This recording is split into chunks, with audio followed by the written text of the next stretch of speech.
इसमें आपको कॉमन क्या पकड़ना है, देखिए त्रिभुज के इस कोना से, त्रिभुज के इस कोना से और त्रिभुज के ये वाले कोना से, तो दोनों कोना से देखिए समान रेखा खींचा गया, तो समान रेखा खींचा गया है। तो अब क्या क्या देखिए, एक और दो, यहाँ भी देखिए एक और दो, दो भाग में, समान भाग में भी बट रहा है। तो इसको क्या करना है, आपको कुछ नहीं करना है, जितने भाग में बट रहा है उसको क्या कर देना है, क्यूब कर देना है। क्यूब कर देंगे वही हो जाएगा आपका आंसर।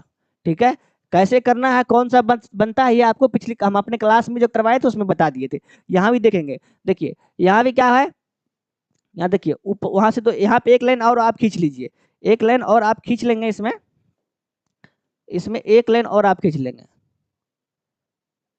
एक लाइन, एक दो तीन, एक दो तीन, इसमें एक लाइन और आप खींच लेंगे। ठीक है, चलिए, तो अब देखिए आपको क्या बताए थे, देखिए यहाँ भी देखिए क्या है, यहाँ भी देखिए क्या है,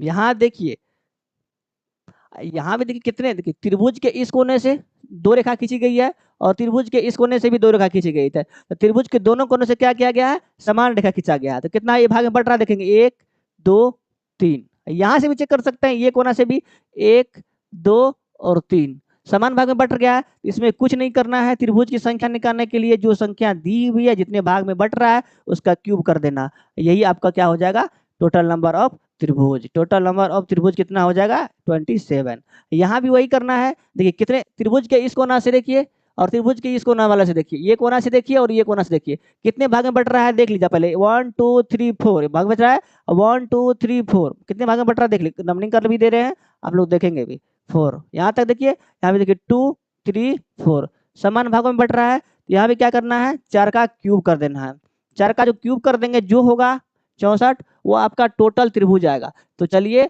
आप ऐसा करिए, यहाँ पे नोट दे लीजिए और नोट में आप यहाँ पे लिख लेंगे, और हम बहुत अच्छे तरीका से लिखा भी दे रहे हैं, आप इसको नोट में लिख लेंगे कॉपी पे, या कॉपी में जब आप रिवीजन करेंगे तो उस समय आपको थोड़ा रिवीजन करने में आसानी होगी। कि अगर किसी त्रिभुज के, लिख दूं क्या, लिख दूं या छोड़ दूं, आप बताओ, लिख दूं या छोड़ दूं, लिख देता हूं ताकि आप रिवीजन करेंगे तो इजी होगा आपको रिवीजन करने के टाइम में। अगर त्रिभुज के किसी दो कोनों से, किसी दो कोनों से, किसी दो कोनों से, दो कोनों से समान रेखा खींचा गया हो, समान रेखा,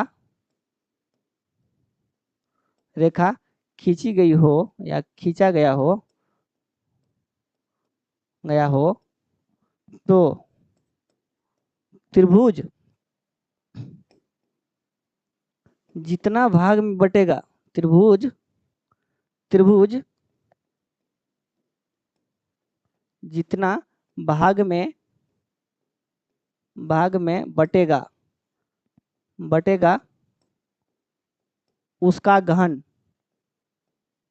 उसका घन मतलब यानी क्यूब के बराबर त्रिभुज होगा, टोटल त्रिभुज होगा, कुल त्रिभुज होगा।